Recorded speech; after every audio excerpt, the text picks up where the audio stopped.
The gravel crunched beneath Jessamy Thorne's boots as she walked away from Pemberton House.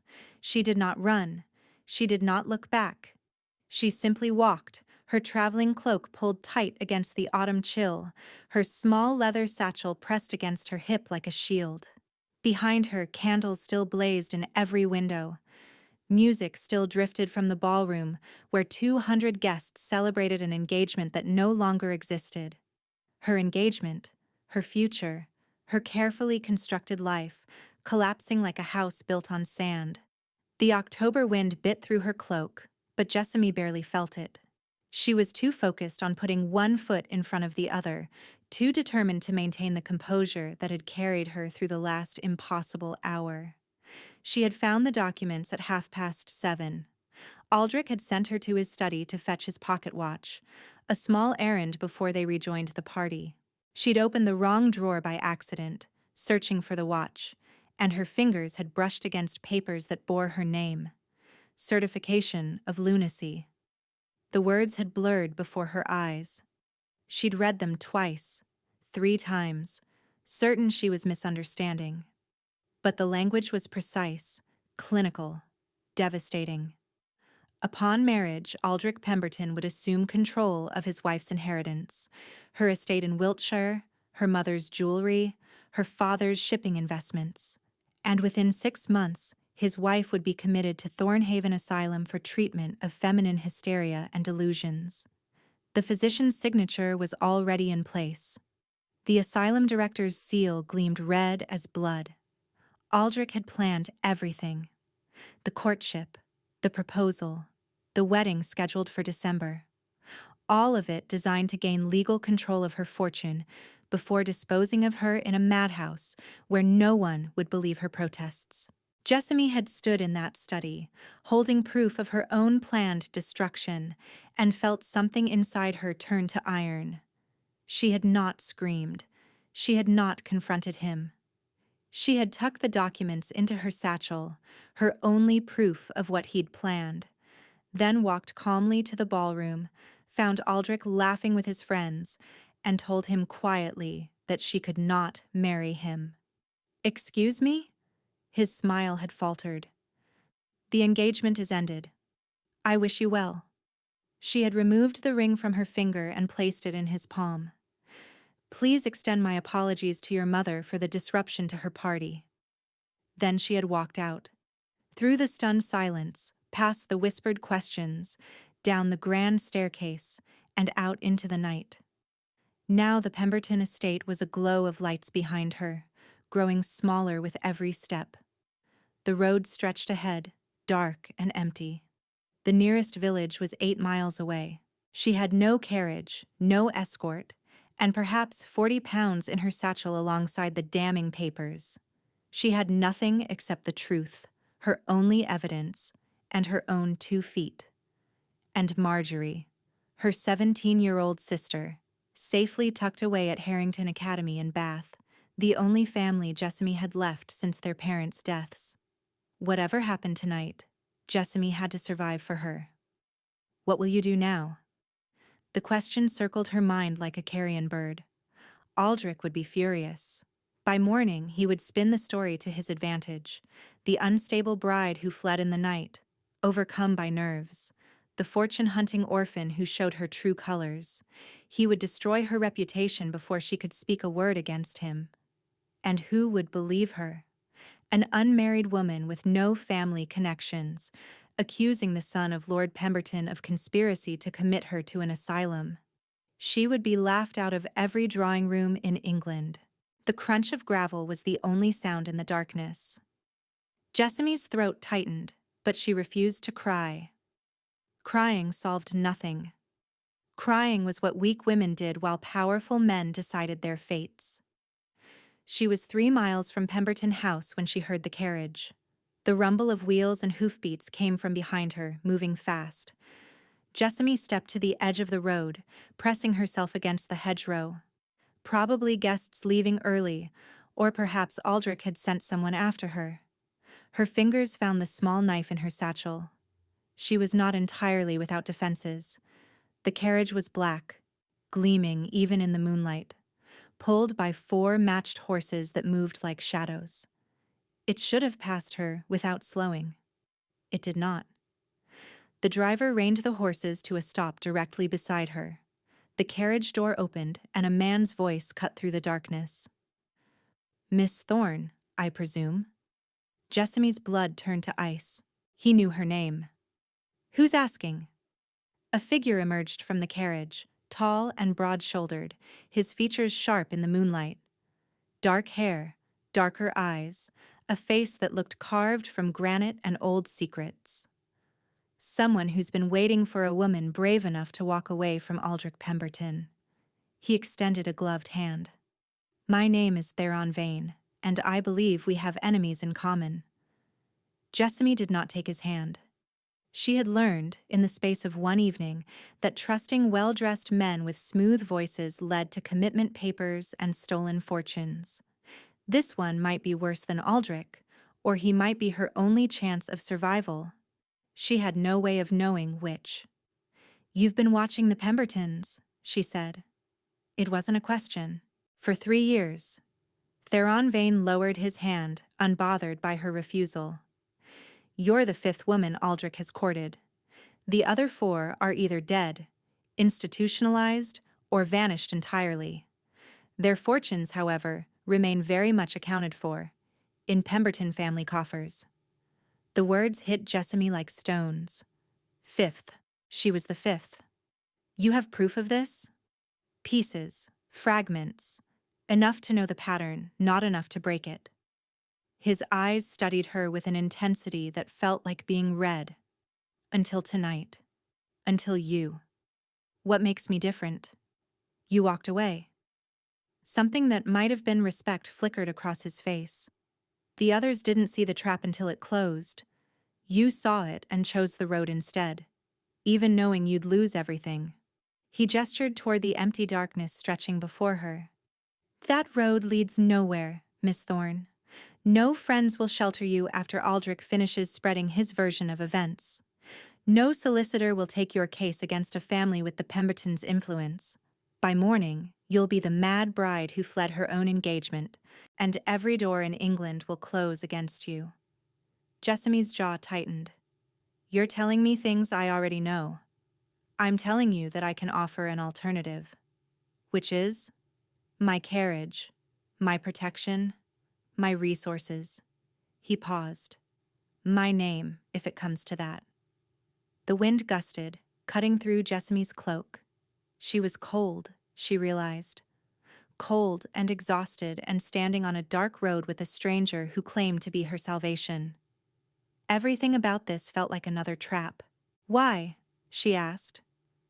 "What do you gain?" "Justice." The word was hard, unvarnished. "Aldrich Pemberton's father destroyed my family 15 years ago. A business deal that stripped my mother of her inheritance and drove my father to an early grave. I've spent every year since building the power to destroy them in return." Theron's voice remained controlled, but Jessamy heard the edge beneath it. Old pain sharpened into a weapon. "You have information I need. You were inside their house, inside their confidence. You know things that could help me prove what they've done, not just to you, but to all the women before you. So I'm useful to you. Extremely." He didn't pretend otherwise. "And I'm useful to you. Together, we can bring them down. Apart, we'll both fail." Jessamy looked back toward the distant glow of Pemberton House, then at the darkness ahead, then at the man offering her a devil's bargain. "If I come with you," she said slowly, "what exactly are you proposing?" "Tonight, shelter and safety. Tomorrow, we begin building a case against the Pembertons. You tell me everything you know, everything you saw, every detail that seemed insignificant. I provide resources, investigators, legal protection." "And the name you mentioned? Your name?" Theron was quiet for a moment. "If it becomes necessary for your protection, I'm prepared to offer marriage. A strategic alliance. Nothing more. It would make you untouchable. The Duchess of Ashworth. Beyond any accusation Aldrich could level against you." Duchess. The word hung in the air between them. Jessamy almost laughed. An hour ago, she'd been engaged to a viscount's son. Now a duke was proposing a marriage of convenience on a dark country road. "You don't know me," she said. "I could be lying about everything. I could be working with the Pembertons." "You could be." Theron tilted his head slightly. "But you're not. I've had people watching that house for months. I know what Aldrich is. And I know the look of a woman who's just realized the man she trusted planned to destroy her." Jessamy's throat tightened. She hated how accurately he'd read her, hated feeling so exposed before a stranger. "I want your word," she said, "that if I help you, you'll pursue justice for the other women, not just revenge against the family, justice for everyone they've harmed." Something shifted in Theron's expression, surprise perhaps, or reassessment. "You're negotiating terms while standing alone in the dark with no alternatives." "I'm negotiating because I won't be anyone's weapon without knowing what I'm fighting for." Jessamy held his gaze. "Do I have your word?" The silence stretched. Then Theron Vane extended his hand again. "You have my word. Justice for all of them." This time, Jessamy took his hand. His grip was firm, warm, steadying. "Then I accept your offer, Your Grace." "Good." He released her hand and stepped aside, gesturing toward the open carriage door. "Welcome to the war, Miss Thorne. We have a great deal of work ahead." The carriage moved swiftly through the night, and Jessamy watched the darkness slip past the window, her mind racing faster than the horses. She had left Pemberton House with nothing but a satchel and her wits. Now she sat in a duke's carriage, wrapped in a blanket his driver had provided, traveling toward an estate she'd never seen to begin a war she didn't fully understand. Theron sat across from her, his face half-shadowed, reviewing papers from a leather case. He'd given her space since they departed, asking no questions, allowing her time to collect herself. It was a kindness she hadn't expected. "The other women," she said finally, breaking the silence. "The four before me. What happened to them?" Theron looked up. "The first was named Lydia Crestwood. Married Aldrich's older brother 8 years ago. Died 6 months later. Officially, a fall from her horse. Unofficially, there were witnesses who said she was pushed." Jessamy's stomach turned. "And her fortune?" "Absorbed into the Pemberton estate within the month." "The second?" "Marguerite Hastings, engaged to Aldrich himself, 4 years ago. Committed to Thornhaven Asylum 1 week before the wedding. Diagnosed with severe hysteria. She died there 18 months later." Theron's voice was flat, recounting horrors like ledger entries. Her inheritance, substantial property in Cornwall, was claimed by the Pembertons as compensation for medical expenses and breach of engagement. "The third? Rosalind Whitmore. Vanished 3 years ago, 2 days after her engagement to Aldrich was announced. No body was ever found. Her family believes she ran away. I believe otherwise." "And the fourth?" "Catherine Ashby, currently in Thornhaven. Committed 18 months ago after a sudden onset of madness, according to the Pembertons' physician." Theron closed his case. "I've been trying to get her released. The asylum refuses all visitors. Her family has been told she's too dangerous to see." Jessamy thought of the commitment papers in her satchel, her own name written in that careful script. She could have been the 5th woman locked away, screaming the truth to walls that would never believe her. "How did you learn all this?" "Patience. Money. A network of people who owe me favors or share my hatred of the Pemberton family." Theron's eyes met hers. "I've been building this case for years, Miss Thorne, but I've never had a witness who escaped before the trap closed. You're the first." The carriage crested a hill, and Ashworth Hall came into view. Jessamy had expected grandeur. She hadn't expected a fortress. Gray stone walls rose against the pre-dawn sky, towers at each corner, windows narrow as archers' slits. The main building sprawled across the hilltop, surrounded by grounds that stretched to the horizon. Everything about it spoke of age, power, and absolute impregnability. "It's magnificent," she breathed. "It's defensible." Theron's voice carried a grim satisfaction. Built during the Civil War by an ancestor who trusted no one, the walls have never been breached. He looked at her. "Neither will you be, as long as you're under this roof." The carriage passed through iron gates and into a courtyard where staff already assembled despite the early hour. Footmen, maids, a stern-faced woman in black who must be the housekeeper, all watching as Jessamy descended from the carriage. She straightened her spine, remembering every lesson her mother had taught her about bearing and composure. She might be arriving in yesterday's gown with nothing but a satchel, but she would not appear defeated. "Mrs. Halston," Theron addressed the housekeeper, "this is Miss Jessamy Thorne. She'll be staying indefinitely. She requires rooms in the East Wing, a lady's maid, and complete discretion from all staff. No one outside this household is to know she's here. Is that clear?" "Perfectly, Your Grace." Mrs. Halston's sharp eyes assessed Jessamy without judgment, taking in the travel-worn cloak, the shadows beneath her eyes, the determined set of her jaw. "Welcome to Ashworth, Miss Thorne. I'll see to your comfort personally." "Thank you, Mrs. Halston." The housekeeper led Jessamy through corridors of dark wood and stone, past portraits of ancestors who watched with painted suspicion, up a grand staircase to the East Wing. The rooms she entered were larger than her entire childhood home: a sitting room with a fireplace already blazing, a bedroom with a four-poster bed, a dressing room, a private bath.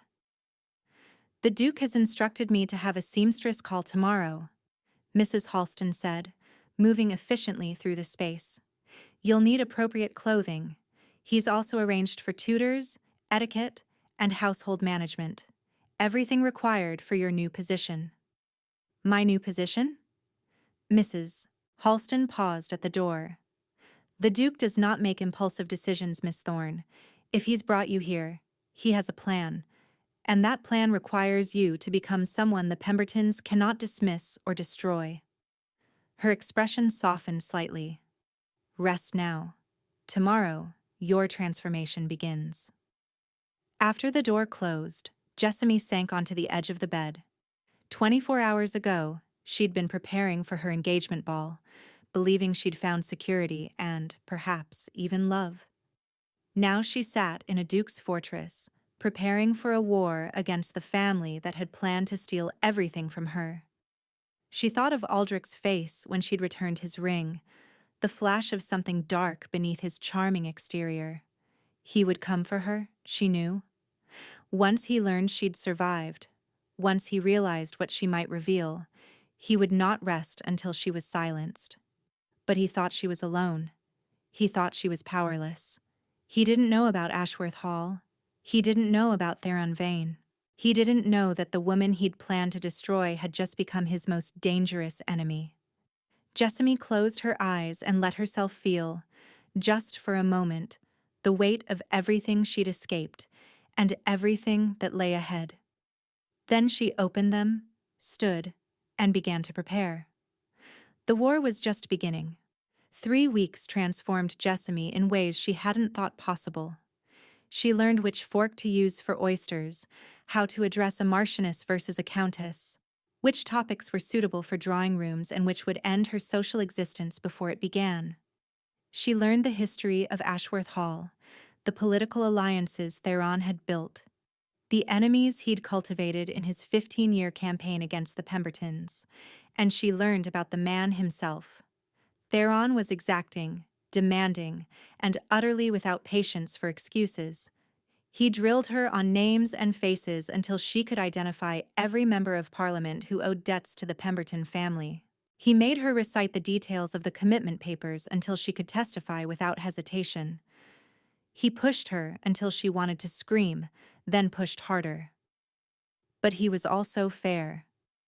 When she mastered a skill, he acknowledged it. When she made mistakes, he corrected without cruelty. And every evening they dined together in the small study rather than the formal dining room, discussing strategy like equals rather than duke and dependent. It was during one of these dinners that Jessamy finally asked the question she'd been holding back. "The business deal that destroyed your family," she said, setting down her wineglass. "What exactly happened?" Theron was quiet for a long moment. The firelight carved shadows across his face, making him look older, more worn. "My father trusted Lord Pemberton," he said finally. They'd been friends since university. When Pemberton proposed a joint investment in shipping routes to the Americas, my father committed everything we had. His voice remained even, but Jessamy heard the old wound beneath. The investment was fraudulent. Pemberton had already extracted the capital and hidden it in shell companies.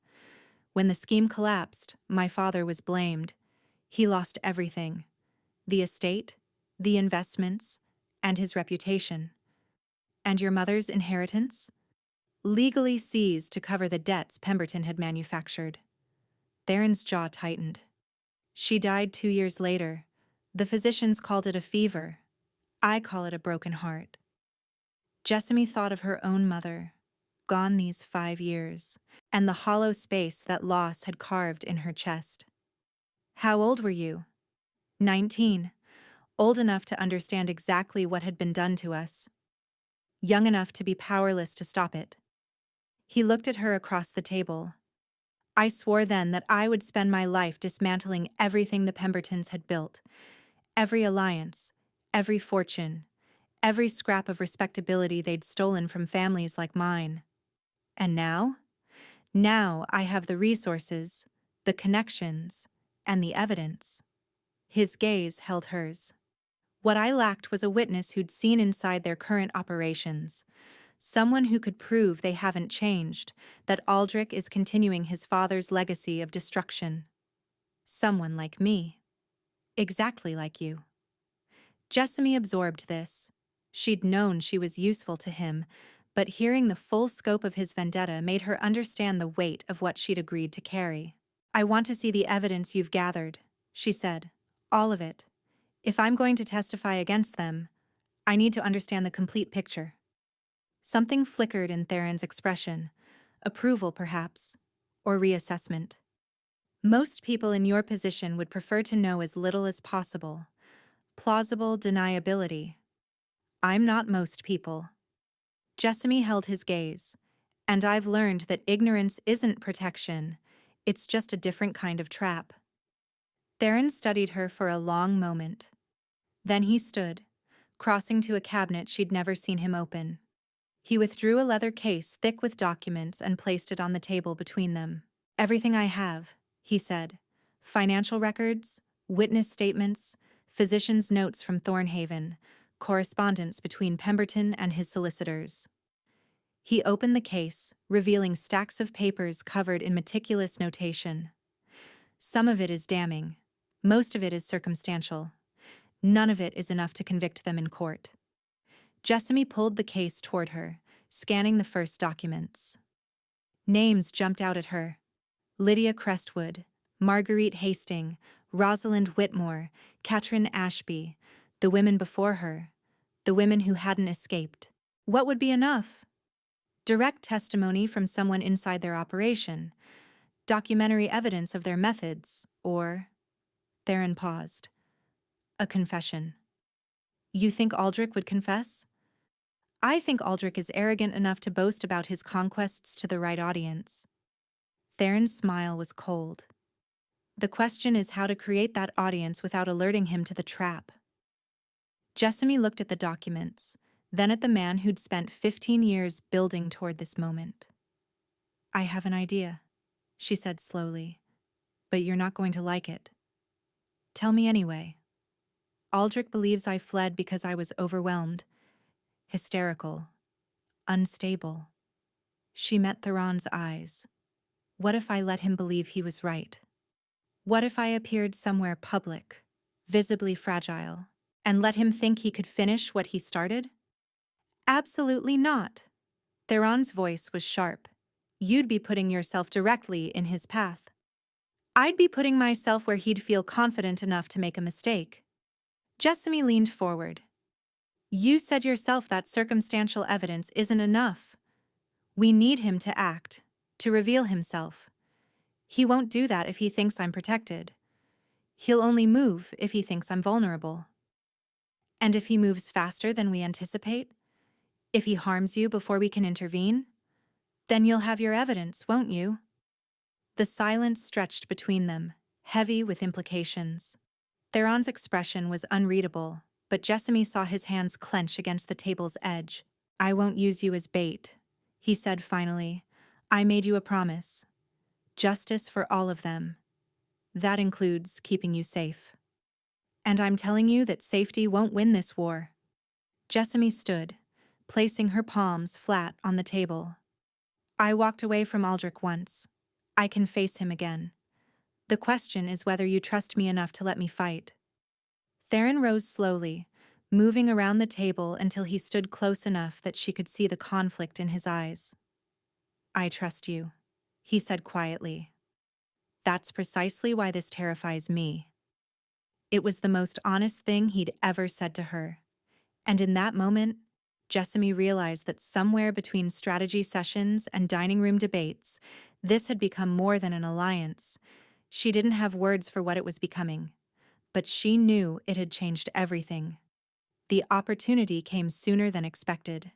Lady Maren Ashworth, Theron's aunt and the only family he acknowledged, was hosting a winter ball at her London townhouse. It would be a small affair by society standards, perhaps 60 guests, but the guest list included 3 families who had invested with the Pembertons and 2 journalists known for investigating financial scandals. You'll attend as my companion, Theron explained, reviewing the invitation over breakfast. Not as the Duchess of Ashworth, not yet. Simply as Miss Jessamy Thorne, a distant connection staying at the Hall while her family's estate is being settled. Won't people ask questions? People always ask questions. The key is controlling which questions they ask. He set down the invitation. My aunt knows the truth. She's been waiting 15 years to see the Pembertons destroyed. She'll protect you as fiercely as I would. The ball was 5 days away. Jessamy spent every moment preparing, memorizing names, rehearsing conversations, practicing the delicate art of implying scandal without making accusations. Mrs. Halston supervised her wardrobe selection, ultimately choosing a gown of deep sapphire silk that made Jessamy look elegant, confident, and utterly unlike the fragile creature Aldrich would expect. The night of the ball, Jessamy stood before the mirror in her dressing room, barely recognizing herself. The gown fit perfectly. Pearls gleamed at her throat, borrowed from Lady Maren's collection. Her dark hair was arranged in an elaborate style that had taken her maid 2 hours to complete. She looked like someone who belonged in ballrooms and drawing rooms. She looked like someone who couldn't be easily dismissed. A knock at the door. Come in. Theron entered, dressed in formal black and white, and stopped when he saw her. For a moment, his careful composure slipped, revealing something raw and unguarded. You look... He seemed to search for the appropriate word. Formidable. Is that a compliment? It's the truth. He crossed to her, adjusting a pearl that had shifted slightly. His fingers brushed her neck, warm against her skin. Are you ready? No. Jessamy met his eyes in the mirror. But I'll do it anyway. That's all any of us can do. He offered his arm. Shall we? Lady Maren Ashworth was a force of nature in crimson silk, with silver hair and eyes that missed nothing. She greeted Jessamy with a kiss on each cheek and a whispered warning. The Cavendish sisters gossip like fishwives. Lord Stirling is drunk by 9 every evening, and Lady Pemberton's cousin is here tonight. Watch yourself. Lady Pemberton has a cousin? Honoria Blackwood.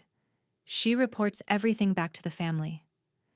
Lady Maren squeezed Jessamy's hands. But don't let that frighten you, dear.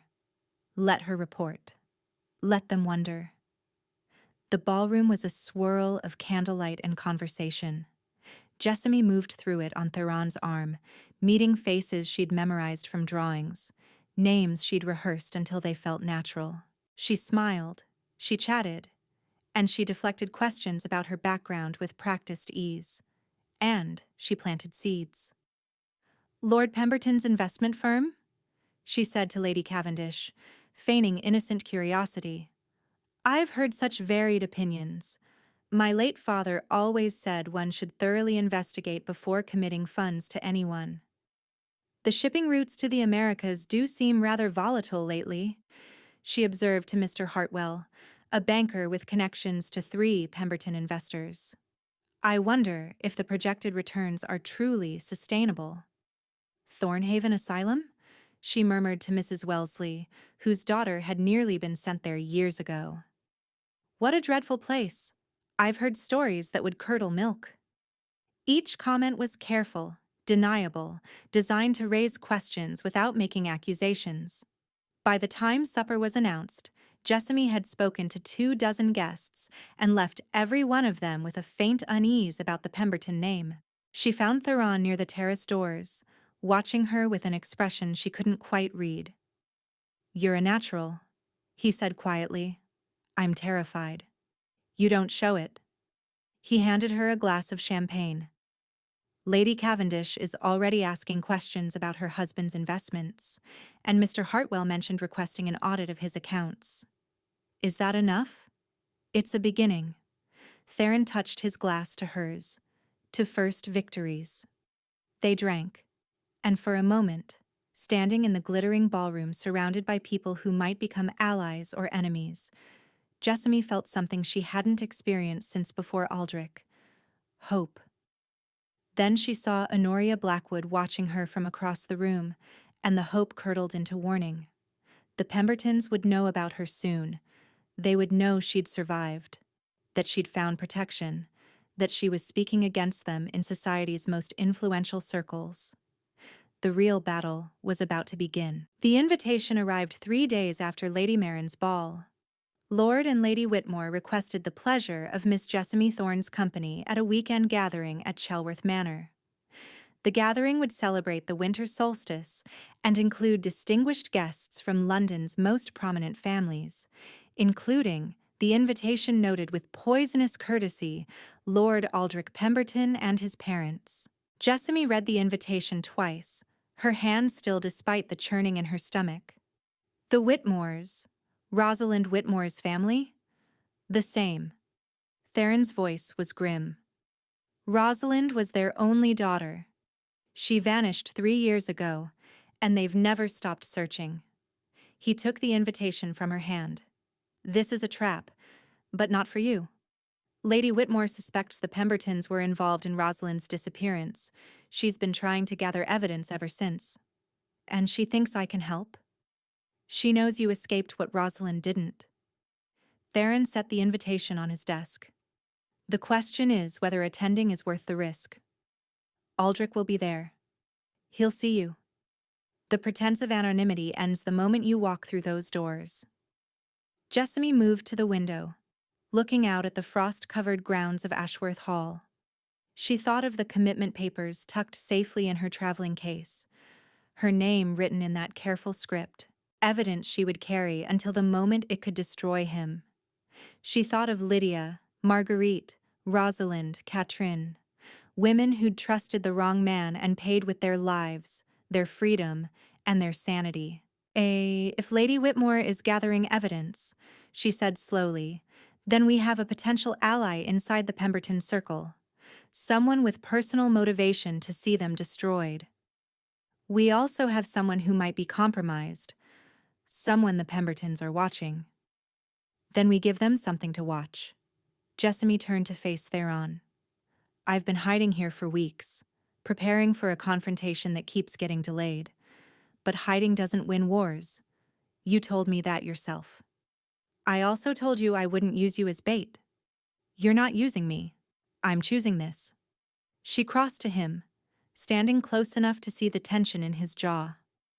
Aldrich believes I'm weak because I walked away. He believes I'm alone because I had nowhere to go. Let him see that he was wrong on both counts. And if he tries to harm you, then we'll have witnesses. Lady Whitmore, her guests, anyone watching. Jessamy held his gaze. I won't cower in a fortress while he destroys more women. I walked away from him once. Now I'm going to walk toward him, and I'm going to make him regret every choice he's ever made. Theron was silent for a long moment. Then, slowly, he nodded. We go together, he said. I'll accept an invitation as well. Lady Whitmore will understand. As my escort? As your protection.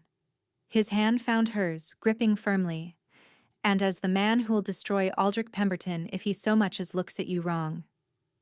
The words sent heat through Jessamy's chest, something fierce and protective that had nothing to do with strategy.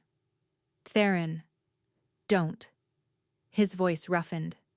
Don't thank me for doing what I should have done years ago. If I'd moved faster, if I'd found evidence sooner, Rosalind might still be alive. Katrin might be free. You might never have been in danger at all. You can't blame yourself for their crimes. I can blame myself for not stopping them sooner. He released her hand, stepping back. This ends at Chelworth, one way or another. Lady Whitmore received them in her private sitting room before the other guests arrived. She was a woman in her 50s with grief carved into the lines around her eyes, but steel in her spine. I've been pursuing leads for 3 years, she said, pouring tea with hands that trembled slightly. Dismissed servants, former groundskeepers, anyone who might have seen something. Most have been too frightened to speak. But fear fades when powerful families fall. You believe Rosalind was murdered? Jessamy said quietly. I know she was. Lady Whitmore set down the teapot. My daughter would never have left willingly. She was planning her wedding, writing letters to her friends, excited about her future. And then she simply vanished, and the Pembertons told everyone she'd had a breakdown. We'll find the truth, Theron promised, whatever it takes. 3 days later, Jessamy sat in Theron's carriage, watching the countryside give way to the manicured grounds of Chelworth Manor. Her stomach was a knot of anticipation and dread, but her spine was straight, her hands were still, and her resolve was iron. Aldrich Pemberton thought she was broken, disappeared, or destroyed. He was about to learn how wrong he was. Chelworth Manor buzzed with activity as guests arrived for the solstice gathering. Jessamy counted at least 30 carriages in the drive, each depositing elegantly dressed lords and ladies who streamed into the great hall like silk-clad rivers. Lady Whitmore greeted them personally, clasping Jessamy's hands with desperate warmth. The Pembertons arrive within the hour, she whispered. Whatever you need, whatever support I can provide, you have it. Theron guided Jessamy through the manor's corridors to their adjoining suites. The rooms were comfortable, tastefully appointed, with windows overlooking the frosted gardens where guests already mingled. Stay visible, Theron instructed, checking the window latches with practiced efficiency. Engage with other guests. Build alliances. But don't confront Aldrich directly until I'm beside you. And if he confronts me first? Then you remember what you are. Theron turned to face her. Not a victim. Not prey. A woman who walked away from him and found something better. The first evening's dinner was an elaborate affair, 40 guests arranged around a table that glittered with crystal and candlelight. Jessamy was seated between Lord Hartwell and an elderly baroness who spent most of the meal discussing her cats. She didn't see Aldrich. His parents were present. Lord and Lady Pemberton holding court at the far end of the table, all smiles and practiced charm. But Aldrich's seat remained empty throughout the first course, then the second. Young Pemberton sends his regrets, Lady Whitmore announced to the table. He's been delayed, but will join us tomorrow. Jessamy felt Theron's gaze from across the table. A warning. Stay alert. The delay means nothing. After dinner, the guests dispersed to the drawing room for cards and conversation. Jessamy circulated, continuing the work she'd begun at Lady Marin's ball. A question here, an observation there, each comment designed to raise doubts about the Pemberton family's sterling reputation. She was discussing investment strategies with Mrs. Hartwell when the drawing room doors opened. Aldrich Pemberton walked in. He looked exactly as she remembered, golden-haired, blue-eyed, and handsome in the way that concealed cruelty behind charm. He wore confidence like a second skin, greeting guests with easy smiles and warm handshakes. Then his eyes found Jessamy. The color drained from his face. His smile froze. For one perfect moment she watched him realize that the woman he'd planned to destroy was standing in the same room, very much alive, and watching him with unwavering eyes. Jessamy didn't look away. She held his gaze across the crowded room, letting him see that she wasn't frightened, wasn't broken, wasn't the fragile creature he'd expected her to become. Then she turned back to Mrs. Hartwell and continued her conversation as if nothing had happened. She felt him approaching before she heard his footsteps. "Miss Thorne." Aldrich's voice was smooth, but she heard the edge beneath. What an unexpected pleasure. Jessamy turned, composing her features into polite neutrality. "Lord Pemberton, I didn't realize you were acquainted with the Whitmores. Old family friends." His smile didn't reach his eyes. "I might say the same about you. Last I heard, you'd left our engagement party rather abruptly. I found the atmosphere stifling. I needed air." "For 3 weeks?" "Fresh air is remarkably restorative." Jessamy kept her voice light, aware of the guests nearby, the witnesses to this exchange. "I feel quite recovered now." "Do you?" Aldrich stepped closer, lowering his voice. "Because I heard you'd taken refuge with the Duke of Ashworth. Curious choice, considering his family's history with mine." "His Grace has been a generous host." "His Grace is using you." The charm stripped away, revealing something cold and calculating. "Whatever he's promised you, whatever revenge he's planning, you're nothing but a weapon to him. When he's finished, he'll discard you just like you planned to?" Jessamy cut him off, her voice barely above a whisper. "I found the commitment papers, Aldrich. I know exactly what you intended." For a moment his composure cracked entirely. She saw the predator beneath, the man who'd planned to steal her fortune and lock her away to die forgotten. Then he smiled, and the charm resurfaced. "I don't know what you think you found," he said softly, "but making accusations without proof is dangerous. People might think you're unstable." "People might think many things?" Jessamy held her ground. "But I wonder what they'll think when they learn about Lydia, Marguerite, Rosalind, and Katrine. 4 women before me, 4 fortunes absorbed into your family, 4 lives destroyed." Aldrich's jaw tightened. "You don't know what you're talking about." "Don't I?" She leaned closer, matching his whisper. "I'm not alone anymore, Aldrich. And I'm not afraid. So whatever you're planning, whatever you think you can do to silence me, know this. I walked away from you once. I can destroy you just as easily." She turned and walked away before he could respond, her heart pounding, her hands trembling beneath her silk gloves. Theron intercepted her near the terrace doors. "What happened?" "He knows." Jessamy's voice was even despite the adrenaline coursing through her. "He knows I found the papers, and he knows I'm not alone." "Good." Theron's eyes glittered. Let him be afraid for once. Let him understand what it feels like to be hunted. The next 2 days were a careful dance of observation and maneuvering. Jessamy watched Aldrich watching her. She saw him conferring with his parents in shadowed corners, saw the calculating glances Lady Pemberton cast in her direction, saw the way servants who should have been neutral suddenly seemed to be everywhere she went. They were planning something. She could feel it like a storm building on the horizon. On the second evening, Jessamy received a letter. It had been slipped under her door sometime during dinner, a plain envelope with no return address. Inside, a single sheet of paper bore a message that turned her blood to ice. Your sister Marjorie is lovely. 17, isn't she? Studying at Harrington Academy for Young Ladies in Bath. The same academy, coincidentally, where Katrin Ashby was enrolled before her unfortunate breakdown. Accusations have consequences, Miss Thorne. Consider carefully whether your vendetta is worth your sister's sanity. Jessamy's hands shook so violently she nearly dropped the letter. Marjorie, her baby sister, the only family she had left, the girl she'd been protecting since their parents died.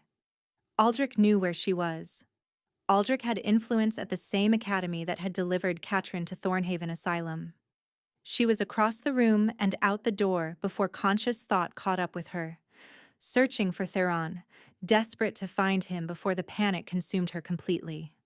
She found him in the library, reviewing documents with Lord Hartwell. One look at her face and he was on his feet, excusing himself with barely concealed urgency. What happened? Jessamy thrust the letter into his hands. She watched him read it, watched the color drain from his face, watched his expression transform from concern to cold, absolute fury. Where is your sister now? Bath, Harrington Academy. Jessamy's voice cracked. Theron, if they take her, if they do to her what they did to Katrin. They won't. His hands gripped her shoulders, steadying her. Listen to me. I have people in Bath, trusted people. I'll send word tonight. Your sister will be removed from that academy and brought to Ashworth before dawn. How can you be certain? Because I've been preparing for this possibility since the moment you told me about her. Theron's voice was fierce. I have guards watching the academy. I have a carriage waiting 2 streets away. Your sister has been protected since the day you agreed to help me. The relief hit Jessamy so hard her knees buckled. Theron caught her, pulling her against his chest, holding her while the terror drained away. Why didn't you tell me? Because I didn't want you to worry. And because... He paused, his arms tightening around her. Because protecting what you love has become more important to me than any strategy. Jessamy pulled back enough to see his face. Theron. I know this wasn't supposed to be real. His voice was rough, stripped of its usual control. I know we agreed this was alliance, strategy, mutual benefit. But somewhere between finding you on that road and watching you stand up to Aldrich tonight, it stopped being about revenge. What is it about now? You. The word was simple, devastating. It's about you, about making sure you're safe, that you're happy, that no one ever hurts you again. He cupped her face in his hands. I didn't plan to feel this way. I don't know if you want me to feel this way, but I can't pretend anymore that you're just a weapon in my war. Jessamy's heart was pounding, but not with fear. Not anymore. I'm not pretending either, she whispered. I haven't been for weeks. Theron's breath caught. Jessamy. She kissed him. It wasn't gentle or tentative. It was fierce, desperate, the release of weeks of tension and growing feeling.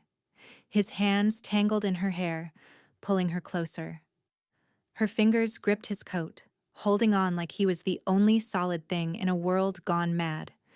When they finally broke apart, breathless and trembling, Jessamy laughed. That wasn't very strategic.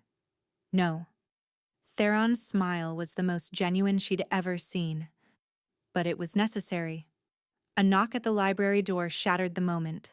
A servant's voice, urgent. Your Grace, there's been a development. Lady Whitmore needs you both immediately.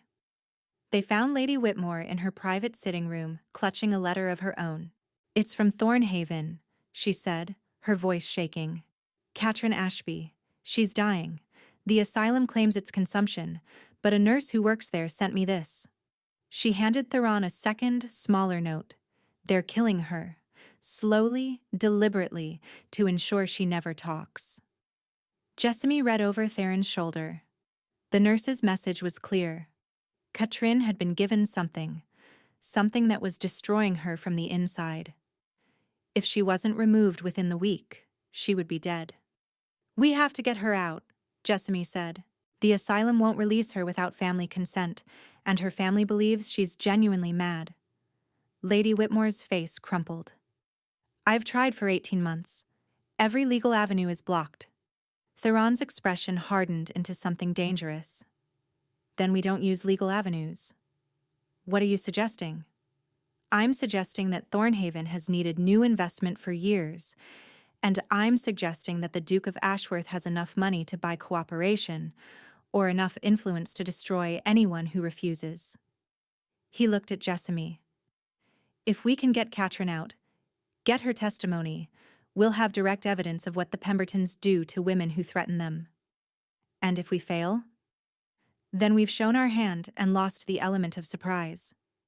Theron's jaw set. "But leaving her to die isn't an option. Not anymore." Lady Whitmore stood, her grief transforming into determination. "Tell me what you need. Money, connections, whatever it takes. I want the family who destroyed my daughter to pay for every life they've stolen." That night, while the other guests slept, 3 conspirators planned a rescue. And in a dark corner of Chelworth Manor, Aldrich Pemberton watched and wondered why his enemies seemed so confident. He would find out soon enough. 3 days later, everything changed. Katrine Ashby arrived at Chelworth Manor in the dead of night, smuggled from Thornhaven by a physician Theron had bribed, and a carriage that bore no crest. She was thin, pale, and terrified, but she was alive, and she was ready to talk. "They made me sign papers," she whispered, clutching Jessamy's hand. "Confession of debts I never owed. Permission for treatments that left me unable to think clearly. I don't remember most of the last 18 months. Just fragments. Needles. Bitter medicine. Voices telling me I was mad." "You're not mad," Jessamy said firmly. "You never were. I know that now." Katrin's eyes found Theron's across the room. "Your Grace. I remember everything Aldrich said to me before I was taken. He laughed about what he'd done to Lydia, how easy it was to make her death look like an accident. He told me I should have been grateful he was only sending me to an asylum instead of a grave." Theron leaned forward. "Would you testify to this publicly?" "I'll testify to anyone who will listen." Lady Whitmore had arranged a solstice ball for the final night of the house party. Every guest would attend. Every influential family in 3 counties would be present. And Lord and Lady Pemberton, along with their son, would be walking into a trap of their own making. The ballroom blazed with candlelight as guests assembled.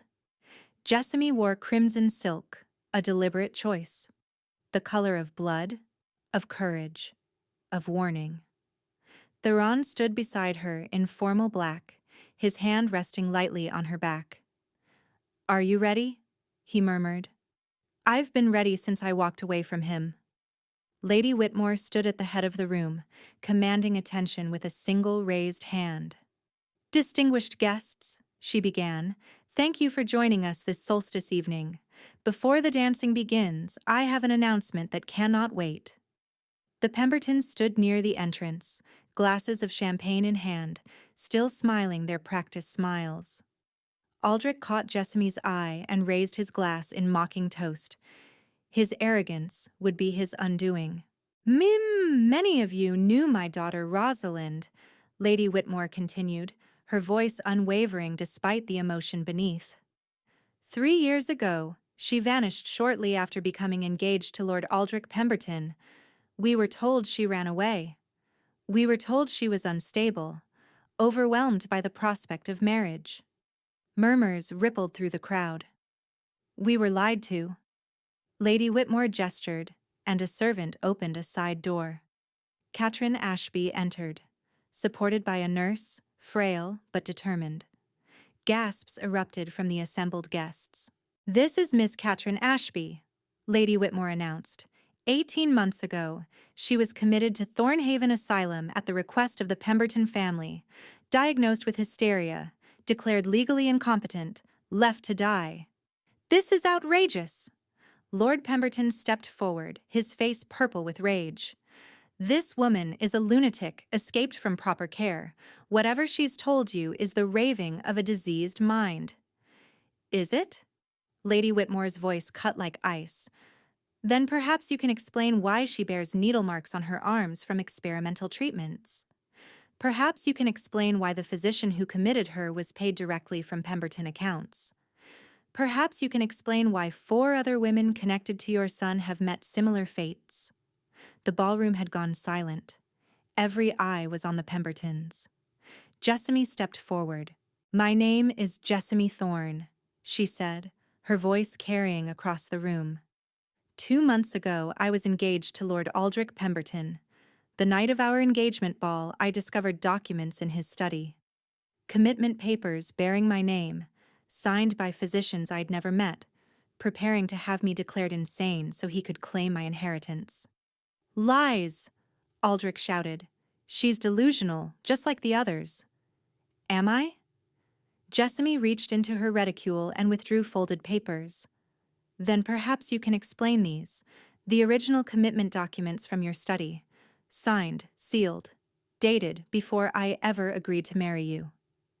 She handed them to Lord Hartwell, the banker, who examined them with widening eyes. "These are authentic," he said slowly.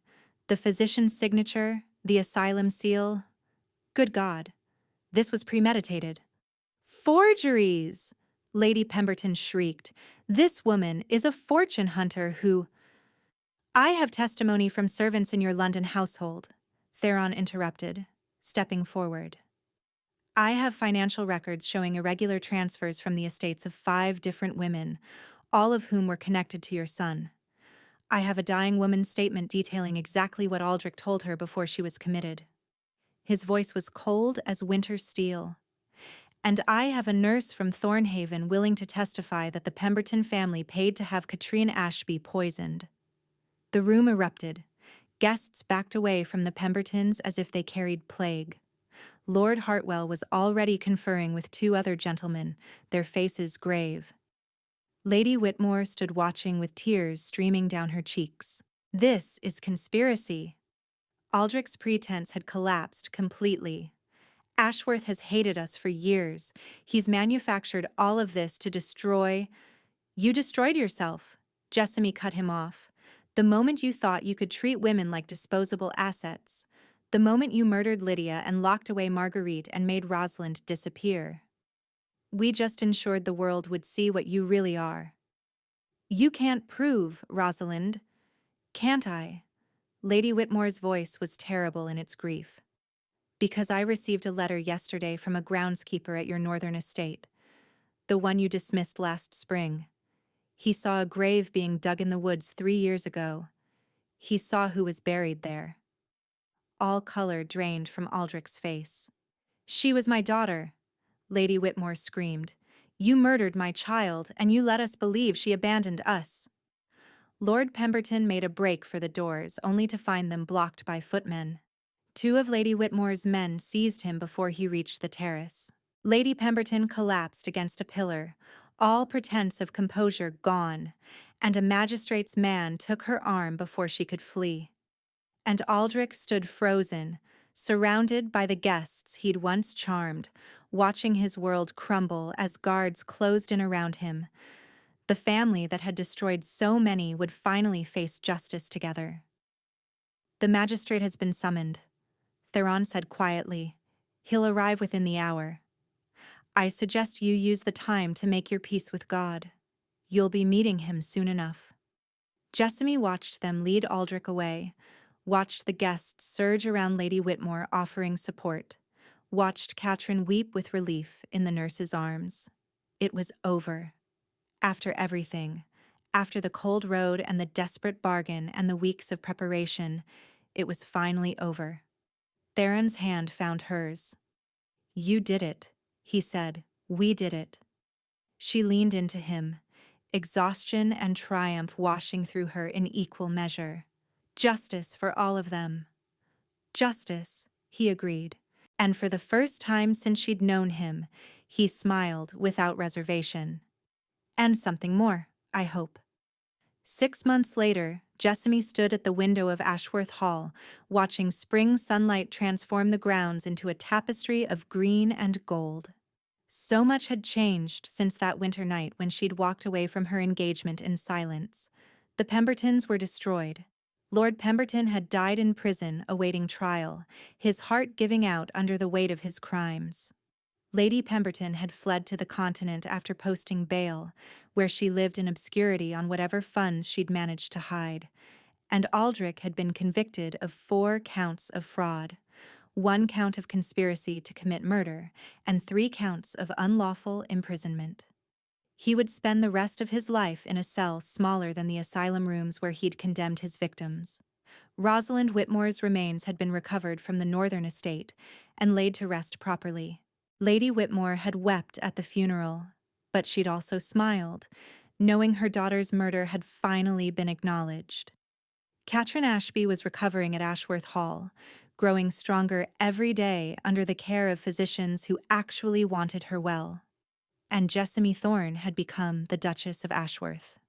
The wedding had been small, private, witnessed only by Lady Moran, Lady Whitmore, Marjorie, and the household staff who'd become family. No grand ceremony, no society spectacle. Just 2 people who'd found something real in the midst of strategy and revenge. "You're thinking again." Theron's voice came from behind her, his arms wrapped around her waist, pulling her back against his chest. "I can hear it from across the room." "I'm thinking about how different everything is." Jessamy covered his hands with hers. 6 months ago, I was walking down a dark road with nothing but a satchel and my wits. Now you're a duchess with a satchel and your wits. She heard the smile in his voice. Some things don't change. Jessamy turned in his arms, facing him. "Do you ever regret it? The way we started? The bargain? The strategy? Using each other?" "I regret nothing." Theron cupped her face in his hands. "Everything that happened brought us here. And here is exactly where I want to be. Even though I'm stubborn and opinionated and refuse to let you make decisions without consulting me, especially because of that." He kissed her forehead. "I spent 15 years planning alone. Having a partner, a true partner, is worth more than any revenge." A knock interrupted them. A maid entered with a letter. "From Lady Whitmore, Your Grace. She says it's urgent." Jessamy opened the letter, reading quickly. Her eyes widened. "There are more women," she said. "Lady Whitmore has been investigating other families, other men who use the same methods as the Pembertons. She's found at least 12 cases across England where women have been committed to asylums or disappeared under suspicious circumstances." Theron read over her shoulder. "She wants to establish a formal inquiry." "She wants to do more than that." Jessamy looked up at him. "She wants to create a refuge, a place where women who've escaped can recover, rebuild, testify against their abusers. She wants us to help." For a moment, Theron was silent. Then he smiled. The same dangerous smile he'd worn the night he'd proposed their alliance. "It seems our war isn't quite over. Are you disappointed?" "I'm delighted." He took her hand. "I've found you on a dark road, walking away from everything you'd lost. You showed me that courage isn't about power. It's about choosing to fight even when you have nothing." He squeezed her fingers. "These women deserve the same chance you had, the same chance we can give them."